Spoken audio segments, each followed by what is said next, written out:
আচ্ছা, তুমি কি তৈরি করেছো আগে বলো, তারপরে দেখাও। এটা হলো স্টোরি অফ নিকোলাস কোপারনিকাস। আগেকার মানুষের ধারণা ছিল যে পৃথিবী স্থির আর সূর্য পৃথিবীর চারিদিকে ঘুরছে। এটি বাইবেলে, খ্রিস্টানদের বাইবেলে লেখা ছিল, তাই ধর্মগুরু সেটাই মানতেন। কিন্তু সর্বপ্রথম নিকোলাস কোপারনিকাস গবেষণা করে এটি বলেন যে পৃথিবী নয়, সূর্য স্থির আর পৃথিবী চারিদিকে ঘুরছে। এই কারণে ধর্মগুরুরা তাকে বিভিন্ন অত্যাচার করেন এবং জেলে বন্দী করে রাখেন। এই সমস্ত কিছু লক্ষ্য করে গ্যালিলিও গ্যালিলি আবিষ্কার করেন এবং মহাকাশ পর্যবেক্ষণ করে বলেন যে নিকোলাস কোপারনিকাসের ধারণাই ঠিক, পৃথিবী ঘুরছে আর সূর্য স্থির।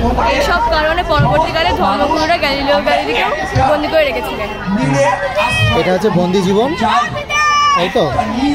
এটা গ্যালিলিও। আর এইটা কি? এটা হচ্ছে প্রমাণটা পৃথিবীর চারিদিকে সূর্য ঘুরছে, এই সরি সূর্যের চারিদিকে পৃথিবী ঘুরছে।